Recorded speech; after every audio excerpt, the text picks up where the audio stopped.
انجمن غیر نوبتی حزب اصلاحات اقتصادی تاجیکستان روز 20 ایول رئیس این حزب را عوض کرد.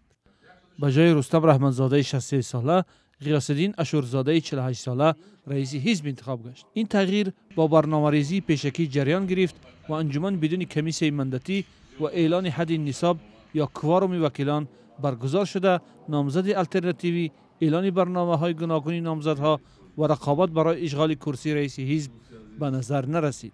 راهبری نو را مانند یک میراثگذاری رئیس اکنون پیشین حزب که بعداً معاون رئیس نو شد پیشبری کرد و از لحظه پیشبری آشکار بود که آن انتخاب و تصدیق خواهد شد. برای آنکه ما در انتخابات وکیلان دعوت هفته مجلس نمایندگان مجلس عالی موفق شویم، من تکلیف میکنم که یکی از جوانان رئیس رو با عهده گیرن، برای که این علاقه ما این دوره رو یک بار از سر گذراندیم، موفق شدیم.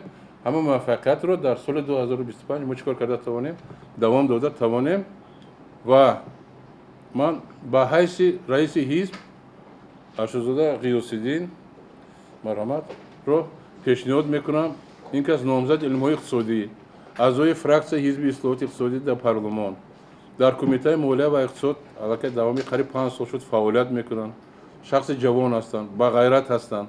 غیاث‌الدین اشورزاده رئیس نوی حزب اصلاحات اقتصادی تاجیکستان، استاد دانشگاه و خادم علمی بوده، در سال 2020 بر اساس رویخط حزبی وارد پارلمان شده است. براستی این روز که علاقه این وظیفه پرمحصول به ذمه من گذاشته شد و من در آینده طبق آن یعنی آن پیشنهادها، آن هدفهایی که در حزب واگذار شده است، آن پیشنهادی که از جانب یعنی اعضایان حزب می شود و طبق همان وانه فعالیت بر راه میمونیم و آن چون شما قید کردید در پارلمان در همون جبهه‌هایی که امروز برای پیشرفت جامعه یعنی هدف اساسی برای سطح بالا برداشتن سطح اقتصادی جامعه پیشبری شده است، طبق همون فعالیت میکنیم. در این انجمن حزب اصلاحات اقتصادی تاجیکستان دیگر باره مشرب فیض‌الله زاده رکتور دانشگاه اسلاویانی معاون اول، سرویناز مجیدزاده و حیدر رحمتزاده به صفت معاونان رئیس نوی حزب انتخاب شدند. رستم رحمتزاده رئیس اکنون سابق حزب نیز یکی از کرسی‌های معاون رئیس حزب در امور سیاسی و تربیت کادرها را صاحب شد. انجمن به صورت عموم 56 دقیقه دوام کرد و تا انجام ریاست آن را خود رحمتزاده به دوش داشت که همه مسائل دستور کارش را با موفقیت حل کرد.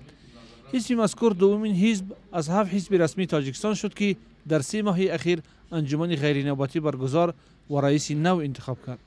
ماه می در چنین انجمن غیر نوبتی حزب دموکرات تاجیکستان به جای سید جعفر عثمانزاده شهباز ابرار رئیس نوی حزب انتخاب شد. سر و صداها درباره آمدن جوانها به ریاست حزب‌های دیگر و نامزد شدنشان در انتخابات‌ها هم دور می‌زند. تحلیلگران این را آمادگی حزب‌ها و انتخابات‌های پارلمانی و پرزیدنتی می‌دانند. به نزدیکی هم دیگه نباشد که به هر حال اونقدر وقت نمونده است. انتخاباتی هم پرزیدنتی هم پارلمانتی در پیش است و اینها باید که حتما حزب‌ها فعال باشند، حزب‌ها موقع سیاسی خودشان را مستحکم کنند، پروپاگاندا ترغیب کردن فعالیت سیاسی خودشان را ترک کنند. از این سبب نتیجه کار حزب‌ها دایر به مستحکم شدن موقع سیاسی آنها یگان نتیجه‌ای است. از این سبب شاید که خود حزب‌ها تیارشان سرد کنند. جامعه تاجیکستان خیلی آرام است و در مسئله های انتخابات هم پروا ندارد و دیگر مسئله ها. حزب اصلاحات اقتصادی تاجیکستان که سال 2005 از طرف اقتصاددان معروف و سابق وزیر نقلیات تاجیکستان آلین بابایف تأسیس شد، ادعا دارد که بیش از 33,000 عضو دارد. هدف اصلی تأسیس آن را مؤسسان کاهش میزان فقر، تنظیم درست خصوصی‌گردانی و جلب بیشتری سرمایه به اقتصاد تاجیکستان گفته بودند. حزب اصلاحات اقتصادی تاجیکستان تاکنون چون یک تشکل سیاسی نزدیک به حکومت شناخته شده است. هرچند بابایف که تا دکمبر سال 2019 رهبر حزب بود، با اظهارات آشکار و تحلیل‌های واقع‌بینانه اقتصادیش درباره مشکلات این ساحه در مطبوعات و پارلمان شناخته گردیده بود.